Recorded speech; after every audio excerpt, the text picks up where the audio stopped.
আসসালামু আলাইকুম। কেমন আছেন সবাই? আশা করি সবাই ভালো আছেন। আজকে আমি একটা নতুন রেসিপি নিয়ে এসেছি, থাই স্যুপের রেসিপি। প্যাকেট স্যুপ দিয়েও যে রেস্টুরেন্টের মতো একদম পারফেক্ট ও ঘন থাই স্যুপ বানানো যায়, তা আজকের রেসিপিটি না দেখলে একদম বিশ্বাসই করবেন না। মাত্র কয়েকটি সহজ সিক্রেট টিপস ফলো করলেই ঘরে বসে পেয়ে যাবেন রেস্টুরেন্টের আসল স্বাদ। চলুন তাহলে শুরু করা যাক। এজন্য ১ম এ একটি প্যানে নিয়ে নিলাম ডিমের কুসুম, চিংড়ি মাছ, মুরগির বুকের মাংস, কর্নফ্লাওয়ার, সামান্য মরিচের গুঁড়া, স্বাদমতো লবণ, সয়া সস, টমেটো সস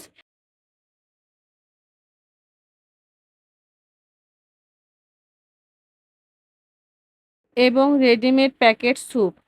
এরপর এতে ৬ কাপ পানি দিয়ে খুব ভালো করে নেড়েচেড়ে মিশিয়ে নিব, যাতে ডিমের কুসুম ও কর্নফ্লাওয়ার পানির সাথে একদম মিলেমিশে যায়।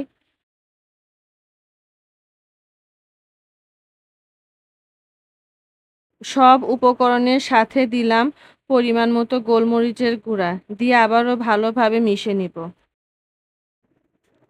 এবার প্যানটি চুলায় বসিয়ে দিয়ে অনবরত নাড়তে থাকতে হবে। যেহেতু এতে কর্নফ্লাওয়ার আছে, তাই একদম থামানো যাবে না। নাড়াচাড়া থামিয়ে দিলে নিচ দিয়ে তলা ধরে বা লেগে যেতে পারে।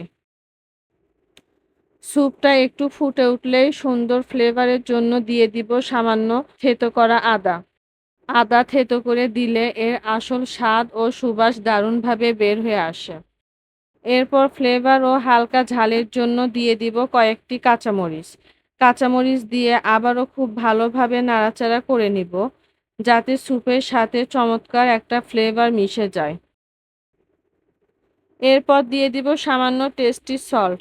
টেস্টি সল্ট দিলে স্যুপের স্বাদটা কিন্তু আরো অনেক বেড়ে যায়। এবার মাঝারি আঁচে অনবরত নাড়তে থাকবো যতক্ষণ না স্যুপটা একদম পারফেক্ট ঘন হয়ে আসছে।